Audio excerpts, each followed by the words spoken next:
Hi friends, நாளைக்கு ஐயனார் துணையில் என்ன நடக்க போகுதுன்னு பார்க்கலாம். வாங்க வீடியோக்குள்ளே போகலாம்.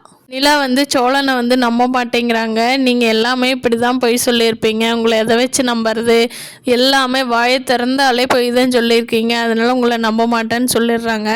சோழன் சமாதானப்படுத்தி ஒரு வழியாக வீட்டுக்கு கூட்டிகிட்டு வந்துடுறாரு நிலாவை.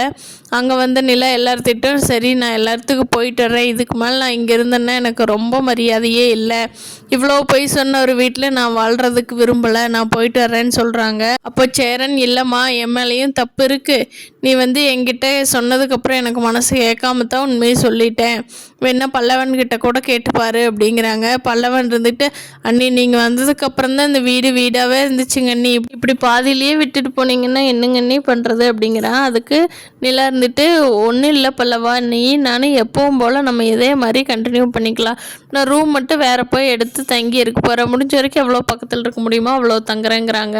சொல்லிட்டு வெளியே பேக் எடுத்துகிட்டு வந்துடுறாங்க நிலா. ஆனால் நடேசன் குறுக்காட்டுறாங்க, நீங்கள் ஒரு கொலகாரராக இருக்க போய்த்தான் பசங்களை இப்படி வளர்த்திட்டீங்க, அது சோழன் சொல்கிற பொய்க்கு அளவே இல்லை, இந்த வீட்டில் நான் எப்படித்தான் நான் வாழ முடியும் அப்படிங்கிறாங்க. நடேசன் அவரோட கதையை சொல்ல ஆரம்பிக்கிறாரு. அம்மா, என்னோட கல்யாணம் லவ் பண்ணி கல்யாணம் பண்ணிக்கிட்டேன் நான் அப்போது என் ஒய்ஃப் ரொம்ப வசதியான வீட்டு பொண்ணு, அவள் அவங்க வீட்டை விட்டுட்டு எங்க கூட வந்துட்டா. எங்களுக்கு பசங்களும் 4 பசங்க பிறந்தது. ஆனால் அவங்க வீட்டில் கொலவெறியோடு தேடிக்கிட்டு தான் இருந்தாங்க என் ஒய்ஃபை.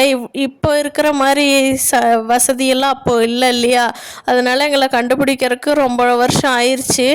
ஆனால் அப்பவும் அவங்க கொலவெறி தீராமல் என் ஒய்ஃபை கண்டுபிடிச்ச உடனே வீட்டுக்கே கொலை பண்ணிட்டாங்க. கொலை பண்ணினதும் இல்லாமல் அந்த பழியை என் மேலே போட்டாங்க.